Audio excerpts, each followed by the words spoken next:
Terrifier 3 just hit theaters last weekend, and honestly, I think this is the best one yet.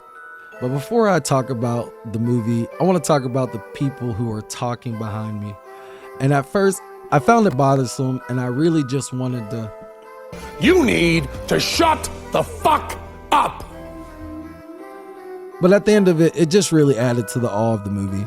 Knowing they felt the same way about all the gruesome and over-the-top kills we were seeing.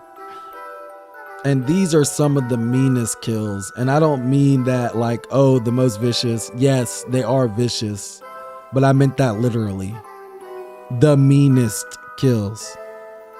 I love how Damien Leone is expanding upon the lore here. But you can see he's holding back and saving some of the things for the future movies. He said in interviews that he'll probably make 2 more films, and I'm here for it. I love how this movie touches on trauma and the PTSD Sienna and Jonathan are dealing with. If that's Sienna seeing her old friends that have died, or Jonathan just trying to have a normal college life. The effects of art and what he's done are felt throughout the film. If it's some slimy podcast girl or some news stories on the TV, the terrible things art have done obviously have a lasting impact on everyone art encounters and the community surrounding. But with all that, there's a lot of heart in this movie. It is Christmas time. There is a large family element. With the family coming together for the holidays, you can see Sienna is trying her best to be normal with her family, even though she is obviously overwhelmed and her family is trying their best to make it a normal Christmas for her.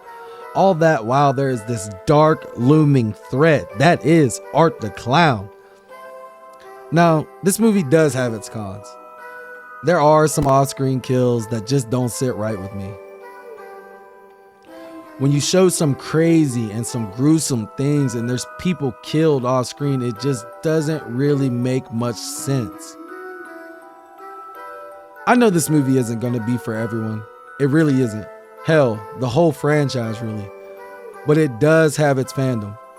And with its over-the-top and sometimes silly nature that is meant to be viewed as fun and entertainment, I see why it's loved by so many fans. I wouldn't suggest this to my mom, and I sure as hell wouldn't let my kids watch it. But overall, I love this movie and Damien Leone's vision for this film, and his willingness to not hold back. The success story of Terrifier, this indie darling per se, is crazy to start with. A $35,000 budget, and you work your way up in budget each film is crazy. And this movie was made for $2 million and has already made $18 million its first weekend. That's wild. He's really homing in his skills and really understand what he has here in his characters. Overall, I love this movie. But that's my thoughts. I want to know what your thoughts are in the comment section below. Have you seen Terrifier? Do you want to see Terrifier? Let me know. As always, guys, I'll see you in the next video. Peace.